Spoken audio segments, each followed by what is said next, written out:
Welcome into After the Whistle, kicking off our Chatting with the Champ series here with Winter Sports and starting at the home of the Bismarck Demons wrestling program.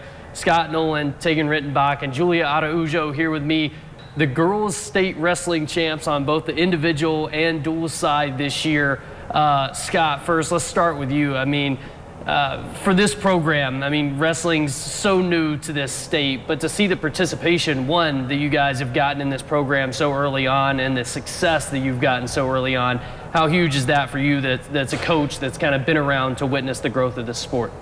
Yeah, it's been fun. And honestly, you know, part of the fun part is winning, but to be honest with you, I wasn't sure how it would be me jumping from boys to girls over the years, but I gotta say it, the girls are a lot more exuberant, and it just makes for the entire atmosphere of the season to be very fun. And I had a blast.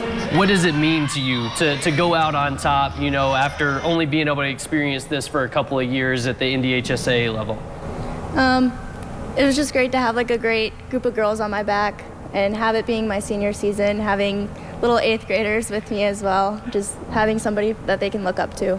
Yeah, for you serving in that leadership role in the early parts of this program and knowing that there's so many young girls with just a couple of seniors on this team, how big was that? How unique of an experience was that for you? It was pretty unique.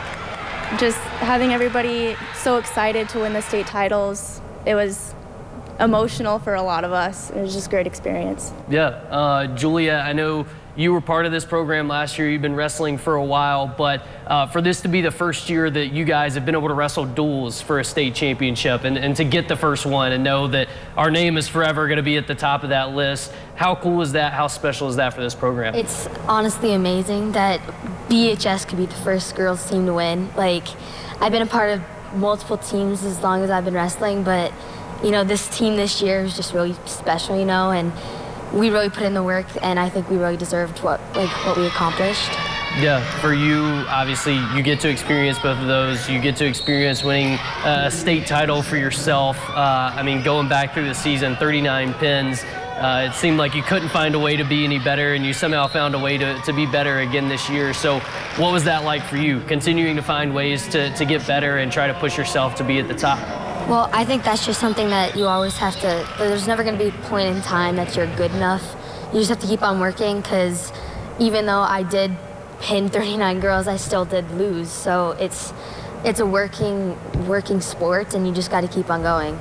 Yeah, for you as a senior to end your career here, how happy does it make you seeing the growth of this sport and the way that it's expanded so much, even just over the course of 2 seasons? Yeah, I'm so excited to see how BHS girls wrestling expands to hopefully see us have a varsity and JV team to compete throughout the years and have Scotty get a few more titles under his sleeve. Well, that's definitely the hope. Scott, for you, I mean, the same thing. When you talk about how much, you know, you returned as a team and being at the forefront of girls wrestling in North Dakota, what does it mean, knowing the pride and tradition that's around Bismarck High wrestling, you know, with the boys program already, for you as a girls coach to already be establishing that here? Well, for me personally, it did take some major adjustments on my part in my coaching style, and I started to overhaul them last year, right from the beginning of the year. I knew that I had to make some changes, and I think I tweaked enough to give us a base of girls.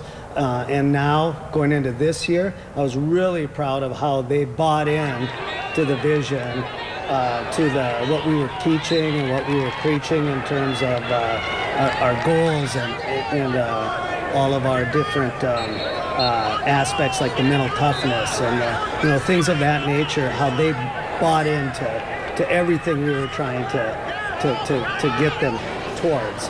And that's the part that I'm going to remember this year especially. Forever, I'll be so proud of this specific group of girls. Tegan was an awesome leader as a senior.